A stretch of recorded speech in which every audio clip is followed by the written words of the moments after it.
സാനിയോ, ഏതായാലും DNA പരിശോധന നടത്തിയ ശേഷമായിരിക്കും ഇത് സംബന്ധിച്ചൊരു സ്ഥിരീകരണം വരിക. അർജുൻ്റെ കുടുംബം ഇപ്പോഴും പ്രതീക്ഷയോടെ തന്നെ കാത്തിരിക്കുകയാണ്. അവർ തെരച്ചിൽ നടത്തേണ്ടത് മറ്റിടങ്ങളിലാണ് എന്ന് തന്നെ പറയുകയും ചെയ്യുന്നു. നേരത്തെ നമ്മൾ സതീഷ് സെയിൽ MLA യോട് സംസാരിച്ചപ്പോഴും ഒഡീഷ സ്വദേശിയായ ഒരു മത്സ്യത്തൊഴിലാളിയെ കാണാതായിട്ടുണ്ട് എന്ന് പറയുക കൂടി ചെയ്തിട്ടുണ്ട്. അത്തരത്തിലുള്ള ഒരു സംശയം തന്നെയാണ് ഇപ്പോഴുള്ളത്, അല്ലേ? അങ്ങനെ തന്നെയാണ്. ഇന്ന് 11 മണിയോടുകൂടിയാണ് മനാഫിന് അവിടെ നിന്ന് ഷിരൂരിൽ നിന്നുള്ള മത്സ്യത്തൊഴിലാളികളിൽ നിന്നൊരു വിവരം ലഭിക്കുന്നത്. അതായത് നേരത്തെ ഷിരൂരിൽ ഈ ദുരന്തം നടന്നതായുള്ള വിവരങ്ങളൊക്കെ ഈ മത്സ്യത്തൊഴിലാളികൾക്കുണ്ടായിരുന്നു. കൂടാതെ അവർ മനാഫുമായി സൗഹൃദത്തിൽ അവർ ഈ തെരച്ചിലിനൊക്കെ ഒപ്പം ചേർന്നവർ കൂടിയാണ്. അങ്ങനെയാണ് മനാഫിന് ഈ ഒരു വിവരം ലഭിക്കുന്നത്. ഷിരൂരിൽ നിന്ന് 60 കിലോമീറ്റർ അകലെ ഹന്നാവാർ എന്ന് പറയുന്ന സ്ഥലത്ത് ഒരു മൃതദേഹം പുറംകടലിൽ ഒഴുകി നടക്കുന്നതായുള്ള വിവരമാണ് ആദ്യം മനാഫിന് വരുന്നത്.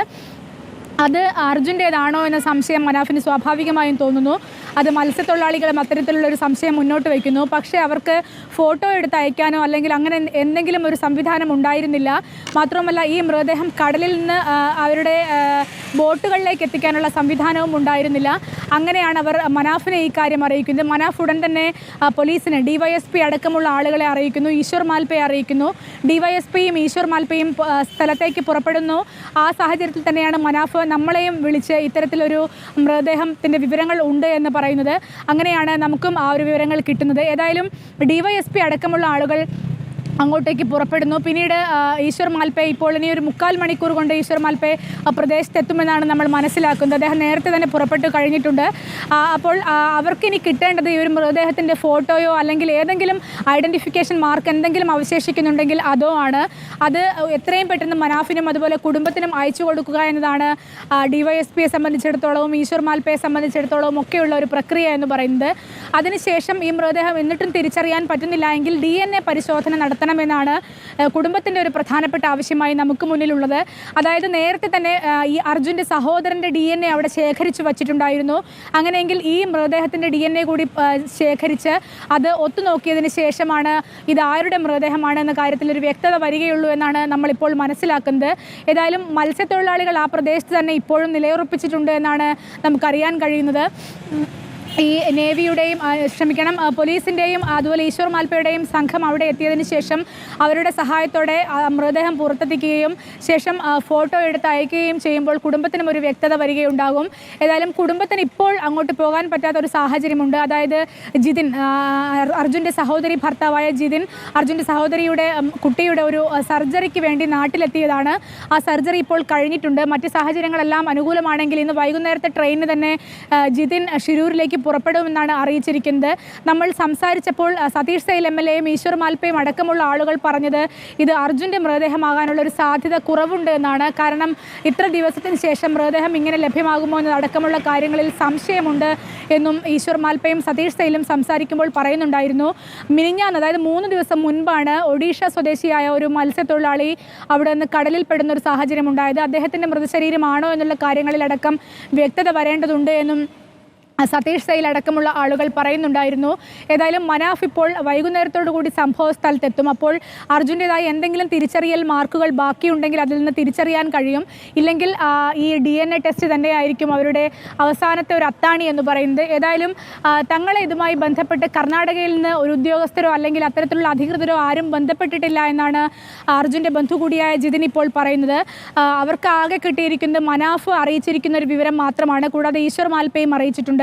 അവർ പക്ഷേ ഇപ്പോഴും വിശ്വസിക്കുന്നത് അർജുൻ ആ മൺതിട്ടയ്ക്കടിയിൽ, ഗംഗാവാലി പുഴയ്ക്കടിയിലുള്ള മൺതിട്ടയ്ക്കടിയിലെ കുടുങ്ങിപ്പോയ ട്രക്കിനുള്ളിൽ തന്നെ ഉണ്ട് എന്നാണ് ജിതിനും കുടുംബവും ഒക്കെ ഇപ്പോഴും വിശ്വസിക്കുന്നതെന്നാണ്.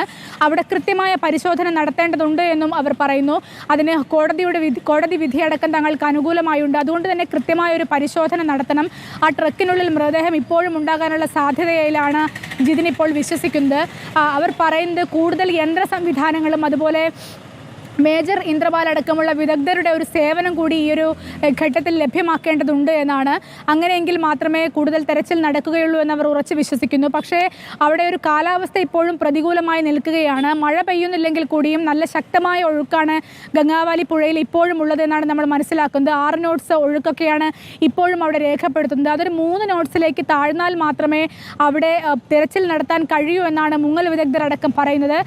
കാരണം നേരത്തെ ഉണ്ടായിരുന്ന ചായക്കടയുടെ ഷീറ്റുകൾ, നല്ല അറ്റം മൂർച്ചയുള്ള ഷീറ്റുകളടക്കം ആ നദിയിൽ തന്നെ കുത്തിക്കിടക്കുകയാണ്.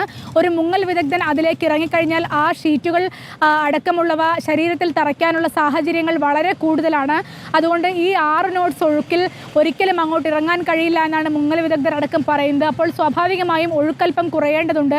അതൊക്കെ നടന്നാൽ മാത്രമേ ഇനിയും മുങ്ങൽ വിദഗ്ധർക്ക് അവിടെ മുങ്ങി പരിശോധന നടത്താനാകൂ എന്നാണ് നമ്മൾ മനസ്സിലാക്കുന്നത്. അപ്പോഴും ജിതിനടക്കമുള്ള ആളുകൾ പറയുന്നത് കൂടുതൽ നല്ല യന്ത്ര സംവിധാനങ്ങൾ, അത് ഏത് തരത്തിലുള്ളത് വേണമെന്ന് റിട്ടയർഡ് മേജർ ഇന്ദ്രപാൽ അടക്കമുള്ള ആളുകളിൽ നിന്ന് ഉപദേശം സ്വീകരിച്ച് നല്ല മെഷീനുകൾ കൊണ്ടുവന്ന് തെരച്ചിൽ നടത്തണമെന്ന് തന്നെയാണ്. ഏതായാലും ഒരു അരമണിക്കൂറിനുള്ളിൽ തന്നെ ഈശ്വർ മാൽപേ ഈ മൃതദേഹം കണ്ട സ്ഥലത്തേക്ക് എത്തിച്ചേരുമെന്നാണ് നമ്മൾ മനസ്സിലാക്കുന്നത്. കാരണം അദ്ദേഹം പുറപ്പെട്ടിട്ടിപ്പോൾ 1 മണിക്കൂറിൽ കൂടുതലായി എന്നതാണ്. ആ സ്ഥലത്ത് അദ്ദേഹം എത്തിച്ചേരുമ്പോൾ നമുക്കതിൻ്റെ ചിത്രങ്ങൾ ലഭ്യമാക്കാൻ കഴിയുമെന്നാണ് അദ്ദേഹം പറയുന്നത്. ആ ചിത്രങ്ങൾ നോക്കി കുടുംബത്തിനോ അല്ലെങ്കിൽ മനാഫിനോ തിരിച്ചറിയാൻ കഴിയുന്നുണ്ട് എങ്കിൽ അത് നന്നായിരിക്കും. പക്ഷേ തിരിച്ചറിയാൻ കഴിയാത്ത വിധത്തിലായിരിക്കും സ്വാഭാവികമായും മൃതശരീരം ഉണ്ടാവുക. അങ്ങനെയെങ്കിൽ ആ മൃതശരീരത്തിൽ നിന്ന് സാമ്പിളുകൾ എടുത്തുകൊണ്ട് DNA പരിശോധന നടത്തണമെന്നൊരു ആവശ്യമാണ് കുടുംബം ഇപ്പോൾ മുന്നോട്ട് വയ്ക്കുന്നത്. ഏതായാലും വളരെ ചെറിയ പ്രതീക്ഷ മാത്രമേ അത് അർജുൻ്റെ മൃതദേഹമാവാനുള്ളൂ എന്നാണ് സതീഷ് സെയിൽ MLAയും അതുപോലെ ഈശ്വർ മാൽപേയും അടക്കമുള്ള ആളുകൾ പറയുന്നത്. കാരണം ഈ ഒരു അപകടം നടന്നിട്ട് 20 ദിവസത്തിന് മേലെയായി. മാത്രവുമല്ല 60 കിലോമീറ്ററോളം ദൂരത്തിൽ കടലിലൂടെ ഒഴുകി വന്ന ഒരു മൃതശരീരത്തിൽ നിന്ന് അത് തിരിച്ചറിയുക വളരെ പ്രയാസമായിരിക്കുമെന്നാണ് നമ്മൾ മനസ്സിലാക്കുന്നത്. സ്വാഭാവികമായും DNA പരിശോധന അടക്കമുള്ളവ വേണ്ടിവരുമെന്ന് മനസ്സിലാക്കുന്നു. ഏതായാലും MLA അടക്കമുള്ള ആളുകൾ അങ്ങോട്ടേക്ക് യാത്ര തിരിച്ചിട്ടുണ്ട് എന്നാണ് നമുക്ക് കിട്ടുന്ന വിവരം. ഏതായാലും വൈകുന്നേരത്തോടു കൂടി ട്രക്കിൻ്റെ ഉടമ മനാഫും സംഭവ സ്ഥലത്തേക്ക് എത്തിച്ചേരുമെന്നാണ് നമ്മൾ അറിയുന്നത്. വിനീത.